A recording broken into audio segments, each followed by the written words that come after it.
Hello दोस्तों, स्वागत है आपका हमारे यूट्यूब चैनल एनसीईआरटी सर्कल में। दोस्तों, एनसीईआरटी कक्षा 6 और कक्षा 7 इतिहास विषय पर हम कंप्लीट चर्चा कर चुकी हैं। आपको प्लेलिस्ट में सारी वीडियो मिल जाएंगी दोस्तों, तो जल्दी से जाइए सारी वीडियो देखिए दोस्तों। और एनसीईआरटी कक्षा 6 भूगोल विषय पर भी हम कंप्लीट चर्चा कर चुके हैं। आपको प्लेलिस्ट में वो भी वीडियो मिल जाएंगी दोस्तों, तो जल्दी से जाइए उनको भी देखिए दोस्तों। और दोस्तों, एक महत्वपूर्ण बात, हमारे यूट्यूब चैनल एनसीईआरटी सर्कल में आपको कक्षा 6 से लेकर कक्षा 12 तक सभी विषयों की एनसीईआरटी पुस्तकों की वीडियोस मिलेंगी दोस्तों। तो बनी रहिए हमारे यूट्यूब चैनल एनसीईआरटी सर्कल पर दोस्तों, आज हम एनसीईआरटी कक्षा 7 भूगोल विषय पर चर्चा करने जा रहे हैं। इससे पहले हमने 5 अध्याय कंप्लीट कर लिए। ये हमारा अध्याय 6वां है दोस्तों। ठीक है, तो शुरू करते हैं। प्राकृतिक वनस्पति एवं वन्य जीव। ठीक है दोस्तों, शुरू करते हैं। सलीमा अपने ग्रीष्म शिविर से बहुत उत्साहित थी दोस्तों। सलीमा कोई लड़की है दोस्तों, वो गर्मियों में जो शिविर होते हैं दोस्तों, उनसे बहुत खुश थी दोस्तों। ठीक है, अपने सहपाठियों के साथ वह हिमाचल प्रदेश में मनाली देखने गई थी दोस्तों, है ना। तो बच्ची है कोई, स्कूल की तरफ से कैंप गया होगा, तो हिमाचल प्रदेश गई। ठीक है दोस्तों, उसने उसे सब स्मरण था कि वह कि बस जैसे जैसे चढ़ाई पर जा रही थी, तो वह स्थलाकृति एवं प्राकृतिक वनस्पतियों के बदलते रूपों को देखकर कितनी हैरान हो रही थी।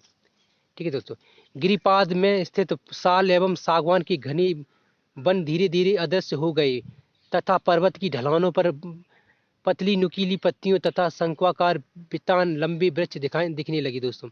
तो उस बच्ची ने जो कुछ भी देखा सफर में, तो उसके बारे में उसे याद आ रहा था दोस्तों, कि किस तरह से बस ऊपर जा रही थी, हैं, और इस स्थलाकृतियाँ जो पर्वतों की पहाड़ों की स्थलाकृतियों में बदलाव आ रहे थे दोस्तों, है ना।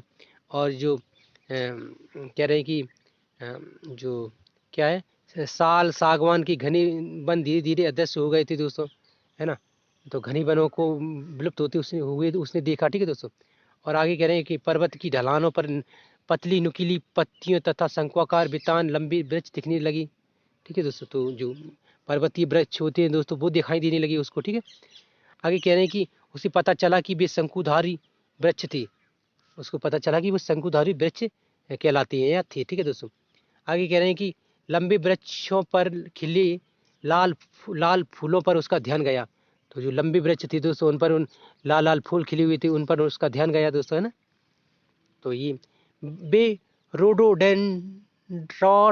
डेंड्रॉन के कैसा शब्द है, के फूल थे दोस्तों। ऐसे ऐसे शब्दों पर जीभ लड़खड़ा जाती है, इसलिए इनको बार बार दोहराना चाहिए दोस्तों, ना, ताकि ये अच्छे से याद हो। मनाली से आगे रोहतांग दर्रे तक के रास्ते में उसने देखा कि भूमि छोटी छोटी घास तथा कुछ स्थानों पर बर्फ से ढकी है। तो देखिए, उसने मनाली के आसपास जब आई वो, ठीक है, रोहतांग दर्रे के आसपास आई, तो उसने देखा कि भूमि के जो छोटे छोटे क्षेत्र हैं वो बर्फ से ढके हुए हैं, यानी बर्फ पड़ती है दोस्तों वहाँ पे, है ना। तो ये देखा उसने। आगे देखिए, सलीमा के अवलोकन से हम अनुमान लगा सकते हैं कि स्थल की ऊंचाई तथा वनस्पति की विशेषताएं एक दूसरे से संबंधित हैं। कह रहे हैं कि जो उसने जो मलीमा ने जो सब कुछ वहाँ देखा, उससे ये साबित होता है कि स्थल की आकृतियों के हिसाब से वनस्पतियाँ भी बदलती रहती हैं ना। जैसा कहीं स्थान होगा वैसी वहाँ वनस्पतियाँ होंगी, है ना। ठीक है, ये बता रहे हैं। आगे देखते हैं क्या कह रहे हैं कि स्थल की ऊंचाई और वनस्पति की विशेषता एक दूसरे से संबंधित रहते हैं। आगे देखते हैं, यहाँ पे थे हम दोस्तों। ऊंचाई में परिवर्तन के साथ जलवायु में भी परिवर्तन होता है दोस्तों, ये बिल्कुल है बात सही। ठीक है, आगे कह रहे हैं तथा इसके कारण प्राकृतिक वनस्पतियों में भी बदलाव आता है। बिल्कुल आता है। क्यों आएगा दोस्तों? क्योंकि कहीं की मौसम की, कहीं सर्दी पड़ रही है, कहीं गर्मी पड़ रही है, कहीं सर्दी में उगने वाले पेड़ पौधे हैं, कहीं गर्मियों में उगने वाले पेड़ पौधे हैं दोस्तों, है ना। तो ये चलता रहता है हर जगह, मतलब फर्क दिखता है ना। आगे देखते हैं क्या कह रहे हैं। वनस्पति की वृद्धि तापमान एवं नमी पर निर्भर करती है दोस्तों। वनस्पतियों की वृद्धि है दोस्तों, वो तापमान और नमी पर निर्भर करती है। यदि तापमान अधिक होगा तो शायद वो उनको उगने में दिक्कतें आए, है ना, ये सूख जाते हैं ना तापमान से। और नमी होगी तो शायद वो पेड़ पौधे अच्छे से उग पाए, है ना। या बर्फीले इलाकों में पेड़ पौधे किसी और प्रकार के आकार के होते हैं दोस्तों, ये भी होती हैं बातें। आगे कह रहे हैं कि इसके अलावा यह ढाल एवं मिट्टी की परत की मोटाई जैसी कारणों पर भी निर्भर करती है। जो वनस्पतियाँ होती हैं दोस्तों किस किस पर निर्भर करती है, तो ढाल वाले इलाके दोस्तों, और मिट्टी की परत की मोटाई जैसी कारकों पर निर्भर करती है। यानी कि मिट्टी अगर मोटी है तो किसी अलग अलग प्रकार के पेड़ पौधे उगेंगी, पर मिट्टी भुरभुरी है तो कुछ और प्रकार की वनस्पतियाँ उगेंगी। रेगिस्तानी इलाकों में जैसे कि कटीली वन पाई जाती हैं दोस्तों, या वो कहती है ना जो कीकर वगैरह की लकड़ियाँ पाई जाती हैं ना, तो वो सब आगे देखते हैं। और वनों में जो जो वैसी पर्वतीय वन होते हैं दोस्तों, वहाँ पर्वतीय लकड़ियाँ पाई जाती हैं, साल सागवान है, शंकुधारी वन है, ठीक है। तो ये तटीय क्षेत्रों में दोस्तों किसी अलग प्रकार की वनस्पति पाई जाती हैं, जैसे कि बांस है, नारियल के वो हैं, गन्ना वगैरह हैं, और गन्ना तो नहीं कह सकते दोस्तों, गन्ना भी एक होता है लेकिन कुछ मात्रा में, केले वगैरह हैं, और भी खट्टे फल वगैरह हैं, ये मतलब काली मिट्टी में अधिक पाई जाती हैं, ठीक है दोस्तों। ये भी चीज़ें आगे कह रहे हैं कि इन निर्भर करती है, इन घटकों में अंतर के कारण किसी स्थान की प्राकृतिक वनस्पति की सघनता एवं प्रकार में भी परिवर्तन होता है। तो इन्हीं कारणों से दोस्तों किसी क्षेत्र की सघनता एवं उसके प्रकार में परिवर्तन होता है। बिल्कुल होता है दोस्तों, क्यों होगा, क्योंकि वहाँ पे जो मौसम का प्रभाव वगैरह है उनसे प्रभावित होती हैं दोस्तों ये, ठीक है। जैसा कि मैंने बताया कि पर्वतीय क्षेत्रों में किस प्रकार की, रेगिस्तानी क्षेत्रों में किस प्रकार की, ठीक है दोस्तों। ये आगे कह रहे हैं कि आमतौर पर प्राकृतिक वनस्पतियों को निम्न 3 प्रमुख श्रेणियों में वर्गीकृत किया गया है। प्राकृतिक वनस्पतियां हैं दोस्तों, उनको किन किन श्रेणियों में बांटा गया है, तो 3 श्रेणियों में, ठीक है। अब देखिए 3 श्रेणियां कौन कौन सी हैं, तो देखिए ये वन जो वृक्षों के लिए उपयुक्त तापमान एवं परिपूर्ण वर्षा वाले क्षेत्रों में उगती है दोस्तों, ठीक है। वन जो कहाँ उगती है तो दोस्तों, जो वृक्षों के लिए उपयुक्त तापमान एवं परिपूर्ण वर्षा वाले क्षेत्रों में उगती हैं, ठीक है। यानी कि तापमान उचित होना चाहिए और वर्षा भी उचित होनी चाहिए, ठीक है दोस्तों, तो वहाँ वन उगती है, ठीक है। इस कारण इसका इन कारकों के आधार पर सघन एवं खुले वन विकसित होते हैं। इन इन जो कारक है दोस्तों, वर्षा पर्याप्त और पर्याप्त तापमान के आधार पर ये वन उगती है, ठीक है दोस्तों, विकसित होती है। आगे कह रहे हैं कि ये देखिए नंबर घास स्थल, तो घास स्थल कहाँ उगती है तो दोस्तों, तो देखिए जो मध्यम वर्षा वाले क्षेत्र होते हैं वहाँ विकसित होती है, क्या, तो घास स्थल वहाँ विकसित होते हैं जहाँ मध्यम वर्षा होती है, यानी कि वर्षा होती है लेकिन ना अधिक ना कम, ठीक है। तो ये आगे कह रहे हैं कांटेदार झाड़ियाँ, तो कांटेदार झाड़ियाँ कहाँ उगेंगी दोस्तों, तो देखिए कांटेदार झाड़ एवं झाड़ियाँ केवल शुष्क क्षेत्रों में पैदा होती हैं, जैसा कि हमने बताया कीकर है, और भी मतलब बमूर वगैरह हैं, ये कहाँ पैदा होती है तो रेगिस्तानी इलाकों में। यहाँ पे केवल शुष्क क्षेत्र होता है ये, यहाँ पे वर्षा ना के बराबर होती भी है लेकिन कभी कभार होती है, कभी अधिक हो गई कभी बिल्कुल ही नहीं हुई, तो ऐसा। तो अब देखते हैं क्या, तो ये चीज़ चित्र देख लेते हैं थोड़ा, ये वाला देखिए कांटेदार झाड़ियाँ ये देखिए ऐसी होती हैं, ठीक है, बमूर वगैरह होती है, आपने देखा भी होगा। खैर सलीमा हिमालय की यात्रा पर अपना यह अनुभव अपने पिता को बता रही थी। उसके पिता विश्व के विभिन्न स्थानों पर जा चुके थे। मतलब सलीमा के पिताजी घूमे हुए थे दोस्तों, घूमे फिरे थे दोस्तों, उन्होंने देश विदेश देखा था दोस्तों, तो उनको बता रही थी वो। आगे कह रहे हैं उन्होंने सलीमा को विभिन्न महाद्वीपों के विभिन्न भागों में पाई जाने वाली विविध प्रकार की वनस्पतियों के बारे में बताएंगे ही, क्योंकि बच्ची एक्साइटेड है दोस्तों, तो वो उनको बताएंगे दोस्तों, है ना। आगे कह रहे हैं कि उन्होंने उपध्रुवीय प्रदेशों में शंकुधारी वन, रेगिस्तानों में कांटेदार झाड़ियाँ, आर्द्र प्रदेशों में घनी उष्णकटिबंधीय दृढ़काष्ठ वनों के बारे में कई अन्य जानकारियाँ दी। तो उन्होंने उनके पिता मतलब सलीमा के पिता काफ़ी समझदार थे, पढ़े लिखे थे दोस्तों, तो उन्होंने उसको और भी ज्ञान दिया, उन्होंने और भी जानकारियाँ दी सलीमा को, है ना। उन्होंने क्या क्या बताया, तो ध्रुवीय प्रदेशों में शंकुधारी वन बताए, क्योंकि ध्रुवीय प्रदेशों में शंकुधारी वन पाई जाती है, ठीक है। और रेगिस्तानों में कांटेदार झाड़ियाँ बताई, ठीक है। आर्द्र प्रदेशों में घनी उष्णकटिबंधीय दृढ़ काष्ठ यानी लकड़ी की वनों के बारे में बताया, ठीक है, जो मजबूत लकड़ियाँ होती हैं, ठीक है, उनके बारे में, एवं अन्य कई प्रकार की जानकारी दी। सलीमा समझ गई कि हिमालय के क्षेत्रों में लगभग सभी प्रकार की वनस्पतियाँ पाई जाती हैं। वो लड़की थी सलीमा, वो जो उत्सुक हो रही थी, वो समझ गई कि हिमालय क्षेत्र में सभी प्रकार की वनस्पतियाँ पाई जाती हैं। आगे कह रहे हैं कि प्राकृतिक वनस्पतियों के प्रकार के बदला मुख्य कारण वनस्पति का बदलना है। अरे प्राकृतिक वनस्पतियों के प्रकार में बदलाव का मुख्य कारण जलवायु का बदलाव है। ठीक है, जो प्राकृतिक वनस्पतियों में बदलाव आते हैं और जो होते हैं, ठीक है, उनका सबसे ज़्यादा उनको सबसे ज़्यादा प्रभावित करने वाला कारण क्या है, तो जलवायु। ठीक है दोस्तों, आइए हम विश्व के विभिन्न प्रकार की प्राकृतिक वनस्पतियों एवं उनके गुण एवं वहाँ प्रवास करने वाले वन्य जीवों की जानकारियाँ प्राप्त करते हैं।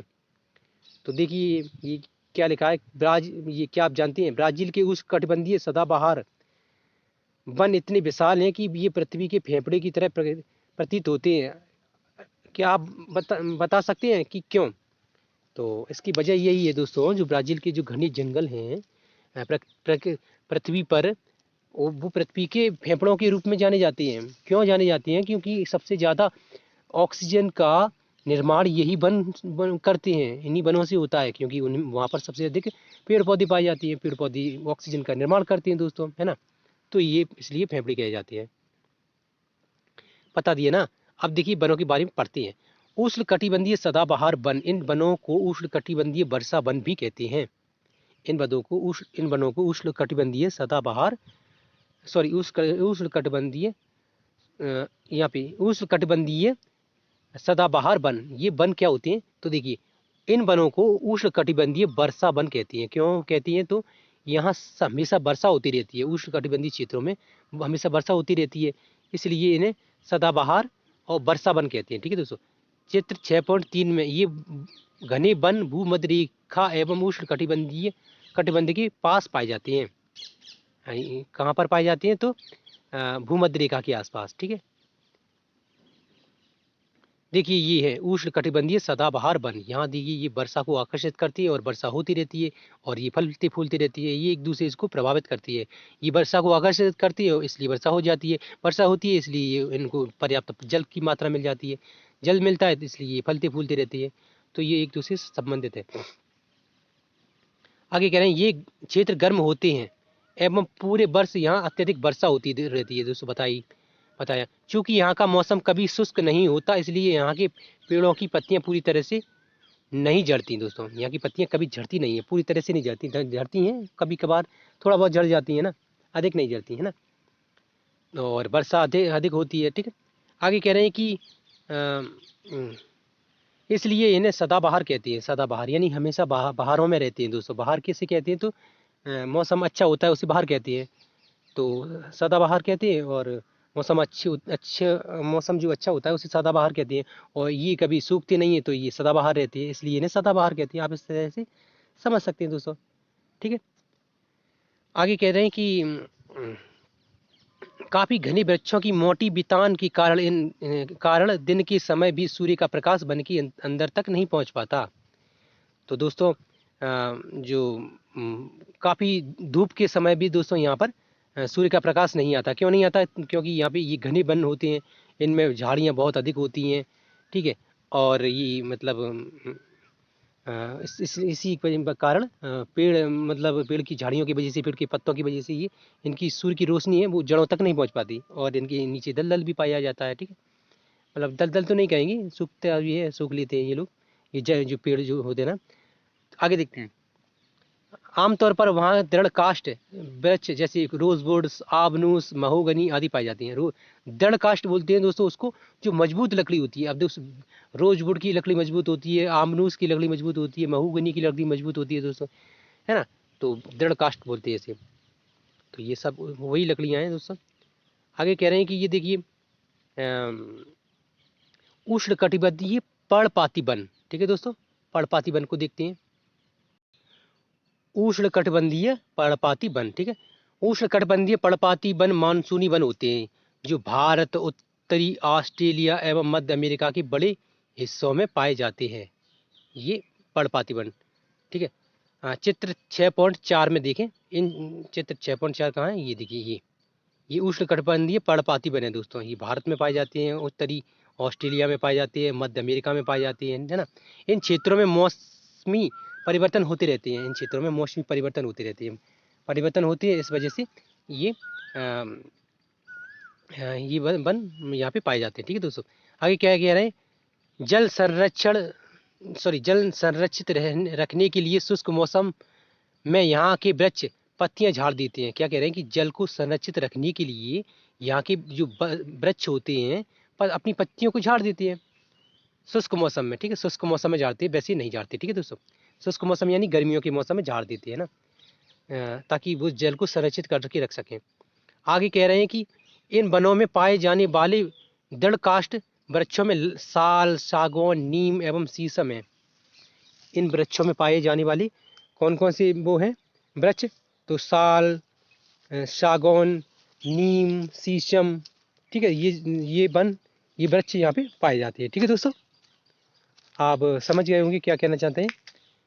आगे कह रहे हैं कि ये भी दोस्तों दृढ़ काष्ठ होते हैं, यानी कि मजबूत लकड़ी वाले पेड़ पौधे होते हैं। ठीक है, दृढ़ काष्ठ वृक्ष फर्नीचर, यातायात एवं निर्माण सामग्री बनाने के लिए बहुत उपयोगी होते हैं। जो दृढ़ काष्ठ होते हैं दोस्तों, ये किसके काम आते हैं, इनका क्या कार्य है, तो ये दोस्तों फर्नीचर बनाने में, यातायात के उपकरण बनाने में, जैसे कि अन्य प्रकार की बोट्स वगैरह हैं, बस वगैरह हैं, रेलवे में बहुत काम आता है ये फर्नीचर, जो लकड़ियाँ और अन्य निर्माण सामग्री में उपयोग किए जाते हैं ये वृक्ष। ठीक है, आगे कह रहे हैं कि इन प्रदेशों में आमतौर पर पाए जाने वाले जानवर हैं बाघ, शेर, हाथी, गोल्डन लंगूर एवं बंदर आदि। चित्र 6.5 और 6.6, 6.8 देखें। ये देखिए बाघ है दोस्तों, ये इसी चित्र का प्राणी है, जीव है। और ये देखिए गोल्डन लंगूर है दोस्तों। ठीक है, ये देखिए हाथी हैं। ठीक है, तो ये आगे क्या कह रहे हैं कि हाँ यहाँ तक हो गया, अब ये कुछ रह गया है, ये छोड़ो, करंट के हमें कुछ नहीं देखना। ये थोड़ा मतलब भूल रहे थे, इसको हम देख लेते हैं। एनाकोंडा विश्व का सबसे बड़ा सांप। एनाकोंडा जो दोस्तों आप जानते हैं सबसे बड़ा सांप है विश्व का। ये कहाँ पाया जाता है, तो उष्ण कटिबंधीय वर्षा वन में पाया जाता है। ठीक है दोस्तों, कहाँ पाया जाता है, उष्ण कटिबंधीय वर्षा वनों में। यह मगर जैसे बड़े जानवर को मार के खा जाता है। देखिए मगर जैसे बड़े जानवरों को ये खा जाता है, तो कितना बड़ा होगा, है ना। आगे देखते हैं ये वाला शीतोष्ण सदाबहार वन। ये शीतोष्ण सदाबहार वन है दोस्तों, ये कहाँ पाई जाती है, शीतोष्ण सदाबहार वन मध्य अक्षांश के तटीय क्षेत्रों में स्थित है दोस्तों। ये जो शीतोष्ण सदाबहार वन होते हैं, शीतोष्ण सदाबहार वन, ये कहाँ पाए जाते हैं, ये वन मध्य अक्षांश के तटीय प्रदेशों में पाए जाते हैं। जो मध्य अक्षांश है दोस्तों, अक्षांश रेखा है, उसकी मध्य के आसपास के क्षेत्रों में, तटीय प्रदेशों में पाई जाती है। उसके आसपास जितने भी प्रदेश देश है ना, उन देशों के तटीय प्रदेशों में पाई जाती है, तटों पे पाया जाता है। ठीक है, तो शीतोष्ण सदाबहार वन चित्र 6.7 में देखें। ये देखिए ये वाली वन 6.7 शीतोष्ण सदाबहार वन। ये दोस्तों ये भी सदाबहार रहती है दोस्तों, इनमें भी मतलब कोई दिक्कत नहीं आती। ये भी अपने आप में मतलब बहारों में रहती है ना, ये सदाबहार यानी कि हमेशा बहार रहती है, हमेशा अच्छा मौसम रहता है। ठीक है, बाहर से आप इस तरह से लिंक करें। ठीक है दोस्तों, आगे कह रहे हैं ये सामान्यतः महाद्वीपों के पूर्वी किनारों पर पाए जाते हैं। ये वृक्ष दोस्तों महाद्वीपों के पूर्वी किनारे पे पाए जाते हैं। जितने भी महाद्वीप हैं दोस्तों, ठीक है, कितने हैं आप बताएंगे, 6 महाद्वीप हैं, बाकी एक 6वां 7वां महाद्वीप है, उस पर कोई जीव जंतु नहीं पाया जाता। ठीक है दोस्तों, तो ये सभी महाद्वीपों की पूर्वी किनारों पर पाई जाती है। ठीक है दोस्तों, ये आप अच्छे से याद कर लें। शीतोष्ण सदाबहार वन कहाँ पाई जाती हैं, तो सभी महाद्वीपों के पूर्वी किनारों पर। ठीक है, जैसे दक्षिण पूर्वी अमेरिका, दक्षिण चीन एवं पूर्वी ब्राज़ील, जहाँ बांस, चीड़ एवं यूकेलिप्टस जैसे दृढ़ एवं मुलायम दोनों प्रकार के पेड़ पाए जाते हैं। ये दोस्तों यहाँ पर दोस्तों दृढ़, मजबूत और मुलायम लकड़ियाँ, दोनों तरह की लकड़ियाँ पाई जाती हैं, दोनों प्रकार की लकड़ियों वाली पेड़ पाए जाते हैं। ठीक है दोस्तों, आगे देखते हैं। ये इसका उदाहरण दे दिया था दोस्तों, शीतोष्ण सदाबहार वन। ठीक है दोस्तों, ये तो हमने देख ही लिया। आगे क्या कह रहे हैं कि ये देखिए शीतोष्ण पर्णपाती वन। शीतोष्ण पर्णपाती वन देखिए दोस्तों, उच्च अक्षांश की ओर बढ़ने पर अधिक शीतोष्ण पर्णपाती वन मिलते हैं दोस्तों। जो उच्च अक्षांश होते हैं, अक्षांश, ठीक है, उनकी ओर बढ़ने पर शीतोष्ण पर्णपाती वन मिलते हैं। ठीक है दोस्तों, चित्र 6.11 में देखें, 6.11 में देखें। ये देखिए ये वाले 11 नहीं कह सकते, 11 कहना गलत होता है। ठीक है, आप भी ना कहेगा दोस्तों, जब कोई संख्या है उसके बाद पॉइंट लगाए, उसके बाद एक एक करके बोलना पड़ता है, जैसे 6.11, ठीक है। अगर आप जानती हैं तो बहुत अच्छी बात है, वैसे ही बता देना मेरा फर्ज है, मेरा काम है, मेरी ड्यूटी है दोस्तों। ठीक है, आगे कह रहे हैं ये उत्तर पूर्वी अमेरिका, चीन, न्यूजीलैंड, चिली एवं चिली दोस्तों कहाँ पर है आप कमेंट में बताएं। वैसे हम बता सकते हैं लेकिन हमें मालूम भी है, लेकिन हम कमेंट में सुनना चाहेंगे, आपके द्वारा देखना चाहेंगे। चिली एवं पश्चिमी यूरोप के तटीय प्रदेशों में पाए जाते हैं। कौन से? तो शीतोष्ण पर्णपाती वन, पाती वन, ठीक है दोस्तों। ये पूर्वी अमेरिका, चीन, न्यूजीलैंड, चिली एवं पश्चिमी यूरोप के तटीय प्रदेशों में पाए जाते हैं, ठीक है। ये और इनका कहाँ कहाँ का बताया जाता है? उच्च अक्षांश की ओर बढ़ने पर, उच्च अक्षांश की ओर बढ़ेंगे तब पाया जाता है शीतल पर्यावरण, ठीक है। ये अपनी पत्तियां शुष्क मौसम में झाड़ देते हैं। यहाँ पाए जाने वाले पेड़ हैं बांस, ऐस, बीच। ये बीच का भी कोई पेड़ होता होगा, मैंने देखा नहीं है, आपने भी नहीं देखा होगा शायद, ठीक है। गूगल यूट्यूब से शायद कहीं से देखकर आप जाने हैं ना, ठीक है। और यहाँ पर कौन सी जानवर पाई जाती हैं दोस्तों? कौन कौन से जानवर पाए जाते हैं? तो देखिए, हिरन है, लोमड़ी है, भेड़िए हैं, यहाँ की आम जानवर हैं, ठीक है दोस्तों। यहाँ पर ये जानवर मुख्य रूप से पाए जाते हैं। अब फीजेंड तथा मोनाल जैसी पक्षी भी यहाँ पाए जाते हैं। फीजेंड और मोनाल जैसी पक्षी। चित्र 6.9 एवं 6.10 में देखें, 6.9 या 6.10 में देखें, ये वाली ही पक्षी पाई जाती है ना। ये फीजेंड है दोस्तों, ये फीजेंड पक्षी आपने देखा होगा, अच्छी बात है। मैंने तो पहली बार देखा है, क्या करें, कहीं देखने को मौका ही नहीं मिला। ये देखिए, ये मोनाल पक्षी है दोस्तों, मैंने ये इसको भी पहली बार देखा है, ठीक है। तो ये पाई जाती है शीतोष्ण वनों में, ठीक है। अब देखिए, भूमध्य सागरीय वनस्पतियाँ। भूमध्य सागरीय वनस्पतियाँ हैं दोस्तों। आप जान चुके हैं कि महाद्वीप के पूर्वी एवं उत्तरी पूर्वी किनारों के अधिकांश भाग शीतोष्ण सदाबहार एवं पर्णपाती क्षेत्रों से ढकी है, ठीक है। तो अधिकांश महाद्वीपों के पूर्वी एवं उत्तर पूर्वी भाग किससे ढके हुए हैं? तो शीतोष्ण सदाबहार पर्णपाती वनों से, ठीक है। अब देखिए, महाद्वीप के पश्चिमी एवं दक्षिणी पश्चिम किनारे भिन्न हैं। वो दक्षिणी एवं दक्षिणी पश्चिमी किनारे भिन्न है। जैसे कि मान के चलिए कि ये जो वन बता रहे थे ऊपर, कौन सी वाले? तो शीतोष्ण सदाबहार एवं पर्णपाती वन, ठीक है। ये कहाँ पाए जाते हैं? उत्तर पूर्वी किनारों पर। यानी कि हम अपने देश से तुलना करें तो भारत के इधर आसाम, बंगाल, ठीक है, और ये उत्तराखंड, हिमाचल प्रदेश, ठीक है, इस क्षेत्र में पाई जाती हैं। तो फिर ये आगे और जो वृक्ष हैं इसके बारे में बता रहे हैं। महाद्वीपों के पश्चिमी एवं दक्षिण पश्चिमी किनारे भिन्न है। तो दोस्तों, ये मुंबई वाला क्षेत्र मान सकते हैं, केरल, मुंबई, महाराष्ट्र, ये वाला क्षेत्र। तो ये क्षेत्र में आगे कह रहे हैं, इसमें यहाँ भूमध्य सागरीय वनस्पतियाँ पाई जाती हैं। मान के चलते हैं, उदाहरण ले रहे हैं हम दोस्तों अपने भारत का। तो यहाँ पर इन क्षेत्रों में क्या माना जाएगा? भूमध्य सागरीय वनस्पतियाँ, ठीक है दोस्तों। चित्र 6.12 में देखें, 6.12 में ये देखिए, ये पाई जाती है ऐसी वन, ठीक है। यह अधिकतर यूरोप, अफ्रीका एवं एशिया के भूमध्य सागर के समीप वाले प्रदेशों में पाई जाती है। क्या पाई जाती हैं? तो भूमध्य सागरीय वनस्पतियाँ, ठीक है दोस्तों। आगे कह रहे हैं इसलिए इसका नाम पड़ा है, इसलिए इनका नाम पड़ा है दोस्तों, पड़ा। ये वनस्पतियाँ भूमध्य सागर के बाहरी प्रदेश से, जैसे संयुक्त राज्य अमेरिका की कैलिफोर्निया प्रांत में, दक्षिण पश्चिमी अफ्रीका, दक्षिण अमेरिका एवं दक्षिण पश्चिमी ऑस्ट्रेलिया में पाई जाती है, ठीक है दोस्तों। तो ये आगे देखते हैं, ये कुछ छूटा है। भूमध्य सागरीय वृक्ष शुष्क ग्रीष्म ऋतु में स्वयं को ढाल लेते हैं दोस्तों। ये भूमध्य सागरीय वृक्ष है दोस्तों, ये गर्मियों में खुद को ढाल लेते हैं, ठीक है। उनकी मोटी छाल एवं पत्तियां बाष्पोत्सर्जन को रोकती हैं, मतलब जल का उत्सर्जन होती है उसको रोक लेती है मोटी छाल वाली पत्तियां, ठीक है।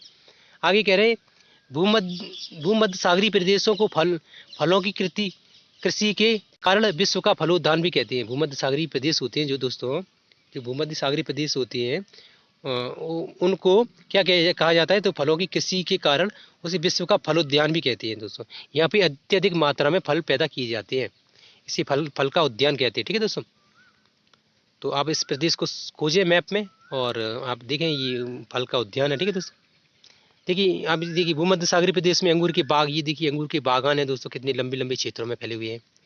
ये तो कुछ छोटा सा चित्र है, बाकी और भी चित्र होंगी। ठीक है, घर भी कितने बेहतरीन बने हुए हैं दोस्तों, है ना। काश ऐसी जगह पर रहने का मतलब भाग्य होता हमारा, है ना। ऑस्ट्रेलिया में भी पाई जाती है दोस्तों, ये ऑस्ट्रेलिया में भी पाई जाती है। इन प्रदेशों में गर्म शुष्क ग्रीन एवं वर्षा वाली मृदु शीत ऋतु होती है। मृदु शीत ऋतु होती है, ठीक है दोस्तों। इन क्षेत्रों में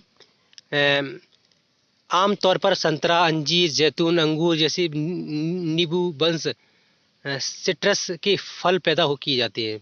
तो मतलब कहने का मतलब ये है दोस्तों, ये जो क्षेत्र है, इन क्षेत्रों में ये कौन से क्षेत्र बता रहे थे, भूल गए हम भी। भूमध्य सागरीय प्रदेश, इनमें खट्टे फल अधिक मात्रा में पैदा किए जाते हैं, ठीक है दोस्तों। खट्टे फलों में कौन कौन से आ जाती है, अंगूर वगैरह खट्टे ही होते हैं। नींबू प्रजाति के फल हैं, अंजीर, जैतून, अंगूर और नींबू प्रजाति के फल, ठीक है दोस्तों। क्योंकि लोगों ने अपनी इच्छा अनुसार कृषि करने के लिए यहाँ की प्राकृतिक वनस्पति को हटा दिया। यहाँ वन्य जीव कम है, ठीक है दोस्तों। यहाँ के लोगों ने खेती बाड़ी करने के लिए यहाँ के अन्य वनस्पतियों को हटा दिया और खेती बाड़ी करने लगे, ठीक है दोस्तों। अब आगे कह रहे हैं कि यहाँ वन्य जीव भी कम है, क्योंकि जो नेचुरल वहाँ की वनस्पति जो पेड़ पौधे थे उनको हटा दिया और खेती बाड़ी करने लगी, तो वहाँ क्यों रहेंगे वन्य जीव, है ना। तो इसी वजह से वन्य जीव की मात्रा वन्य जीव कम पाए जाते हैं, ठीक है दोस्तों। अब देखिए शंकुधारी वनों को देखते हैं। शंकुधारी वन उत्तरी गोलार्ध के उच्च अक्षांशों अर्थात 50 डिग्री से 70 डिग्री में भव्य शंकुधारी वन पाए जाते हैं। शंकुधारी वन दोस्तों उच्च उत्तरी गोलार्ध में अधिक पाए जाते हैं, ठीक है। आप ऐसे समझें। चित्र 6.13 में 1.3 के का खागे में देख है ना, ये वाली शंकुधारी वन। ये देखिए शंकु के आकार की ये पेड़ पौधे है ना, इनको शंकुधारी वन कहते हैं। ये देखिए ये हिमाच्छादित शंकुधारी वन, ये हिम से अच्छे मतलब ढके हुए हैं। आगे देखिए इन्हें टैगा भी कहते हैं, ये टैगा भी कहते हैं, ठीक है दोस्तों। टैगा इनका नाम है। ये वन अधिक ऊंचाई पर भी पाए जाते हैं। इन्हीं वृक्षों को सलीमा ने हिमालय में प्रचुर मात्रा में देखा था। जो जिस लड़की की शुरुआत में चर्चा की जा रही थी, जिसने हिमालय में यात्रा की थी अपने कैंप के साथ गई थी, जो टूर गया था उसमें, तो उसने यही वन देखे थे, ठीक है दोस्तों। इन्हीं वृक्षों को सलीमा ने हिमालय में प्रचुर मात्रा में देखा था। ये लंबे नरम काष्ठ वाली सदाबहार वृक्ष होते हैं। तो ये नरम और लंबी काष्ठ वाले जो लंबे होते हैं दोस्तों, है ना। इन वृक्षों को काष्ठ का उपयोग लुगदी बनाने के लिए किया जाता है। लुगदी यानी कागज वगैरह बनाने के लिए, ठीक है। तो और भी मतलब लकड़ी की जो छोटे मोटे कार्य होते हैं उनमें भी किया जाता होगा, ठीक है। जो सामान्यतः अखबारी कागज बनाने के काम आती है दोस्तों। मुख्य काम इनका कागज का ही होता है, ठीक है दोस्तों। नरम काष्ठ का उपयोग माचिस एवं पैकिंग के लिए बक्से बनाने के लिए भी किया जाता है। माचिस की तीलियां हैं, बक्से हैं, छोटे छोटे खिलौने वगैरह हैं उनमें। चीड़, देवदार आदि इन वनों के मुख्य पेड़ हैं। चीड़ और देवदार इनकी वनों की टैगा प्रदेशों की मुख्य वन है, ठीक है दोस्तों। और ये शंकुधारी वनों की मुख्य वन है, ठीक है, मुख्य वृक्ष है, ठीक है। आगे कह रहे हैं यहाँ सामान्यतः रजत, लोमड़ी, मिंक, ध्रुवी भालू जैसे जानवर पाए जाते हैं। लोमड़ी, रजत यानी सुनहरी लोमड़ी है, मिंक है, ध्रुवी भालू है, ये पशु पक्षी पाए जाते हैं, ठीक है। आगे कह रहे हैं कि रूसी भाषा में टैगा का अर्थ है शुद्ध या अनछुआ। रूसी भाषा में टैगा को क्या कहते हैं दोस्तों, ये शब्द आपने कहीं नहीं सुना होगा, आज पहली बार सुन रहे हैं, मुझे विश्वास है। रूसी भाषा में टैगा का अर्थ है शुद्ध यानी अनछुआ, जिसको किसी ने छुआ नहीं है और जो पूरी तरह से शुद्ध है, ठीक है। आप भी किसी से बोले टैगा तो बोलेंगे क्या बोल रहे हो, बोले आप अनछुए हो, ये शुद्ध हो आप, ठीक है। ऐसे ही मतलब मजाक के रूप में, ठीक है। हाँ, जिसे जोकेंगे, ठीक है, आप बोल सकते हैं, वैसे कोई बड़ी मतलब उसमें दुविधा नहीं है। आगे देखिए घास स्थलों को देखते हैं। उष्ण कटिबंधीय घास स्थल, ये वन भूमध्य रेखा की किसी भी तरफ उग जाती है। ये दोस्तों ये भूमध्य रेखा होती है दोस्तों, बीचों बीच में लाइन होती है, उसके किसी भी क्षेत्र में उगाती है, किसी भी ओर, है ना, उत्तर में भी दक्षिण में भी, ठीक है। और भूमध्य रेखा के दोनों ओर उष्ण कटिबंधीय क्षेत्रों तक फैले रहते हैं दोस्तों ये उष्ण कटिबंधीय घास के मैदान, ठीक है। चित्र 6.14 में देखें, ये देखिए ये वाली वन, ये दोस्तों उष्ण कटिबंधीय घास के मैदान यानी स्थल है, ठीक है दोस्तों। आगे देखते हैं, यहाँ वनस्पति निम्न से मध्य वर्षा वाले क्षेत्रों में पैदा होती है। कम वर्षा से और अधिक वर्षा वाले क्षेत्रों की दोनों प्रकार की वनस्पति पाई जाती है, ठीक है दोस्तों। यह घास काफी ऊंचे लगभग 3 से 4 मीटर की ऊंचाई तक बढ़ सकती है। ये जो घास है दोस्तों उष्णकटिबंधीय घास के मैदान दोस्तों, ये दोस्तों 3 से 4 मीटर की ऊंचाई तक बढ़ सकती है ये घास की मैदान, यानी घास की जो घास है, ठीक है, यानी कि हमारे सर से ऊपर निकल जाती है, ठीक है। आगे कह रहे हैं कि अफ्रीका का सवाना घास स्थल इसी प्रकार का है। अफ्रीका में जो सवाना का घास का मैदान है दोस्तों, ये भी इसी प्रकार का उष्णकटिबंधीय घास के मैदान है दोस्तों, ठीक है दोस्तों। आगे कह रहे हैं सामान्य रूप से उष्णकटिबंधीय घास स्थल में हाथी, जेबरा, जिराफ, हिरन, तेंदुआ आदि जानवर पाए जाते हैं, ठीक है, क्योंकि हाथियों को अच्छे से खाना मिल जाता है, जेबरा लंबे होते हैं तो उन्हें मतलब वो भी खाने के लिए उनकी मिल जाती है, और वो छोटे होते हैं इसलिए घास में ढकते नहीं है। जिराफ वगैरह भी है, हिरन है, हिरन छिपे रहती है क्योंकि तेंदुआ भी पाया जाता है, शिकार करता है, तो है ना, तो दोनों ही अपने बचाव के लिए और अपने शिकार के लिए यहाँ पाए जाते हैं। चित्र 6.5 में देखें तो 6.15 कहाँ है, तो दोस्तों आगे होगा, ये देखिए जिराफ है, ठीक है। आगे कह रहे हैं कि शीतोष्ण घास के मैदान, घास स्थल, ठीक है, ये मध्य अक्षांशीय क्षेत्रों और महाद्वीप के भीतरी भागों में पाए जाते हैं। महाद्वीप के जो भीतरी भाग पाए होते हैं, कोई भी महाद्वीप हो दोस्तों, उत्तरी अमेरिका, दक्षिणी अमेरिका, एशिया, अफ्रीका, ऑस्ट्रेलिया, कोई भी महाद्वीप हो, उसके उसके आंतरिक भाग में, तटीय प्रदेशों में नहीं, उसके तटीय इलाकों में नहीं, आंतरिक भागों में पाए जाते हैं शीतोष्ण घास के मैदान, ठीक है। यहाँ की घास आमतौर पर छोटी एवं पौष्टिक होती है, पौष्टिक यानी स्वादिष्ट घास होती है, जैसा कि हम अपने आसपास देखते हैं। शीतोष्ण प्रदेशों में सामान्यतः जंगली भैंस, बाइसन, एलिफेंट, एंटीलोप पाए जाते हैं दोस्तों, जो जंगली भैंस वगैरह होती है, ये पाई जाती है, ठीक है, शीतोष्ण घास के मैदानी क्षेत्रों में, ठीक है। ये घास छोटी होती है और पौष्टिक होती है, और ये घास कहाँ पाई जाती है, तो दोस्तों किसी भी महाद्वीप के आंतरिक भागों में, ठीक है। आगे देखिए क्या कह रहे हैं, कटीली झाड़ियाँ शुष्क रेगिस्तान जैसे प्रदेशों में पाई जाती हैं। कटीली झाड़ियाँ होती हैं, ये कहाँ पाई जाती हैं, शुष्क रेगिस्तान जैसे प्रदेशों में, ठीक है। जैसे हमारा राजस्थान है दोस्तों, है यहाँ पर भी है, और अफ्रीका के मैदान है दोस्तों, वहाँ पर भी। अब आगे देखिए, उष्णकटिबंधीय रेगिस्तान उप महाद्वीपों के पश्चिमी किनारों पर पाए जाते हैं, ठीक है, पश्चिमी किनारों में अधिक पाए जाते हैं, ठीक है, झाड़ियाँ, ठीक है। जैसे कि हमारे देश, देखिए हमारे देश में भी राजस्थान कहाँ पर है दोस्तों, तो पश्चिम में है ना, तो पश्चिम में। अफ्रीका में भी रेगिस्तान अधिक मात्रा में कहाँ है, तो पश्चिम में, ठीक है। ऑस्ट्रेलिया का अधिक से अधिक रेगिस्तानी क्षेत्र कहाँ पे, तो पश्चिमी क्षेत्रों में। अमेरिका का रेगिस्तानी क्षेत्र कहाँ पर है, तो पश्चिमी क्षेत्रों में, तो ज़्यादातर दोस्तों पश्चिमी क्षेत्रों में। चाइना का भी देखिए रेगिस्तानी क्षेत्र कहाँ है, तिब्बत का, तो वो पश्चिमी क्षेत्र में है, यानी कि हर जगह पश्चिमी क्षेत्रों में ये कांटेदार झाड़ियाँ पाई जाती हैं, ठीक है दोस्तों। आगे देखिए, तीव्र गर्मी एवं बहुत कम वर्षा के कारण यहाँ वनस्पतियों की कमी रहती है। तीव्र गर्मी और कम वर्षा के कारण ये वनस्पतियों की कमी रहती है। कह रहे विश्व के मानचित्र पर रेगिस्तानी प्रदेशों को चिन्हित करें। विश्व के मानचित्र पर रेगिस्तानी प्रदेशों को चिन्हित करें। आप देखेंगे, अगर मैप देख रहे होंगे कभी, मैप का भी वीडियो मैं बनाने जा रहा हूँ दोस्तों जल्दी ही, तो उसमें आपको दिखाएंगी। क्या आप भारत के बड़े रेगिस्तान का नाम बता सकते हैं? बिल्कुल सहारा रेगिस्तान है दोस्तों, ठीक है। सॉरी, सहारा नहीं है, बाई मिस्टेक बोल दिया मैंने गलतियाँ हो जाती हैं। ये भारत का रेगिस्तान है, आपको मतलब दोस्तों मैं बताता हूँ क्या है, तो मुझे थोड़ा कम याद आ रहा है। ये इधर है, मुझे भी कंफर्म याद नहीं है, क्या करें, कभी कभी भूल जाता हूँ मैं, अक्सर भूल जाता हूँ, या कभी कभी भूल जाता हूँ, कभी बात से निकल जाती, कभी याद आ जाती, चलता रहता है। तो देखते हैं, अभी बताते हैं। विश्व के मानचित्र पर रेगिस्तानी, वैसे मेरे ख्याल से दोस्तों जो भारत का रेगिस्तान है, थार है, थार को कहती है, ठीक है। अब कंफर्म करने के लिए आप दोस्तों एक बार देख लें, मुझे थोड़ा इस पर भी डाउट है, मुझे डाउट है, इसलिए मैं बताना नहीं चाहता था, इसलिए मैं बोलना नहीं चाहता था। अब बोल दिया तो ठीक है, आप अभी कंफर्म कर लें, ठीक है। क्या भारत के बड़े रेगिस्तान का नाम बता सकते हैं? तो थार है, ठीक है। रेगिस्तान के कुछ जानवरों के नाम बताएं, ठीक है, जैसे ऊँट है दोस्तों, और और क्या है, चूहे होते हैं छोटे छोटे, है ना, और रेगिस्तानी सर्प होते हैं दोस्तों, वो भी पाए जाते हैं, ठीक है। आगे देखते हैं, जिन्हें आप पहले जान चुके हैं, ठीक है, आप जान चुकी होंगी। और आप ये देख लेते हैं कि आप जानते हैं विभिन्न प्रदेशों में घास स्थल विभिन्न नामों से जाने जाते हैं। उष्णकटिबंधीय घास के मैदान पूर्वी अफ्रीका में सवाना, ब्राजील कंपोस, वेनेजुएला में लाओस, ठीक है।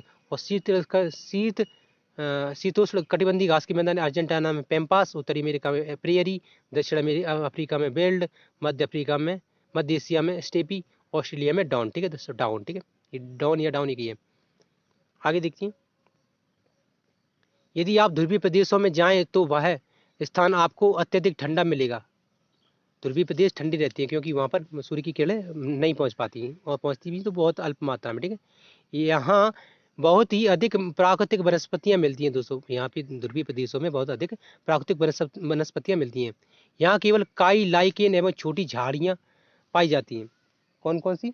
तो काई, लाइकेन और छोटी वनस्पतियाँ। ठीक है, ये झाड़ियाँ, ये अल्पकालीन ग्रीष्म ऋतु के दौरान विकसित होती हैं। ये छोटे समय के लिए गर्मियों में पैदा होती हैं और फिर इन्हें मतलब पशु पक्षियों द्वारा खा लिया जाता होगा, या इंसान उपयोग करता होगा तो वो उपयोग कर लेता होगा। बहुत से लोग का मतलब उनका भी उपयोग करते हैं उन क्षेत्रों की, इसलिए बता रहे हैं। इसे टुंड्रा प्रकार की वनस्पति कहा जाता है। ठीक है, ये वनस्पतियाँ यूरोप, एशिया एवं उत्तरी अमेरिका के ध्रुवीय प्रदेशों में पाई जाती हैं। ये जो वनस्पतियाँ हैं, कौन सी बता रहे थे? तो ये अत्यधिक ठंडी में मतलब टुंडा प्रकार की वनस्पतियाँ, ये वनस्पतियाँ यूरोप, एशिया एवं उत्तरी अमेरिका के ध्रुवीय प्रदेशों में पाई जाती हैं। ठीक है, टुंड्रा वनस्पतियाँ कहाँ पाई जाती हैं? तो यूरोप में, ये ठंडी इलाके, एशिया एवं उत्तरी अमेरिका, ना कि दक्षिणी अमेरिका में। ठीक है, ध्रुवीय प्रदेशों में। यहाँ के जानवरों के शरीर पर मोटा एवं फर एवं मोटी चमड़ी होती है। यहाँ के जो पशु पक्षी होते हैं उनके ऊपर मोटी चमड़ी होती है, बड़ी बड़ी बाल होते हैं दोस्तों। ठीक है, आप देख सकते हैं, जो उन्हें ठंडी जलवायु से सुरक्षित रखती है ना। ध्रुवीय भालू देख सकते हैं आप, तो उनकी कितनी बड़े बड़े बाल होते हैं। ठीक है, और वहाँ की जंगली जानवर भी देखेंगे कि तो आप उनके ऊपर भी बाल होते हैं दोस्तों। आगे देखते हैं, यहाँ पाए जाने वाले कुछ जानवर सील, बाल रस, कस्तूरी बैल, ध्रुवीय उल्लू, ध्रुवीय भालू और बर्फीली लोमड़ी। चित्र 6.16 में देखें, ये देखिए। ठीक है, बायलर है ये, इसको बाल रस बोलते हैं। ठीक है, ध्रुवीय भालू देखिए, ये सील है दोस्तों। ठीक है, आगे देखिए, सलीमा के पिता ने उसे कुछ घने वनों के चित्र दिखाए। कुछ चित्रों में सलीमा ने देखा कि लोग वृक्षों को काटकर वनों को साफ कर रहे हैं। उनके पिता ने बताया कि स्थानीय लोग कृषि एवं आवास के लिए स्थान चाहते हैं। उसके पिता ने उन्हें दिखाया वो सलीमा को चित्र वगैरह, तो उन्होंने बताया कि ये पेड़ पौधे क्यों काट रहे हैं। तो उन्होंने बताया कि ये घर बना रहे हैं और खेती के लिए भी वनों का काटना जरूरी है ना, स्थानीय लोग काटते हैं, इसलिए उन्होंने वनों को साफ कर दिया है। सलीमा सोचने लगी कि अगर वनों को साफ कर दिया जाए तो वन्य जीव कहाँ रह जाएंगे? क्या वे वन वैसे ही बन पाएंगे? मुश्किल है, नहीं बन पाएंगी, है ना। वन जीवों को तो फिर पलायन करना ही पड़ेगा। आगे देखते हैं, लोग इसी प्रकार वनों को काट रहे हैं तो भविष्य में पर्याप्त ऑक्सीजन, जलवाष्प, लकड़ी, फल, मेवे आदि कहाँ से मिलेंगे? ये बच्ची ने सोचा। वाकई में ये सोचने लायक बात है दोस्तों।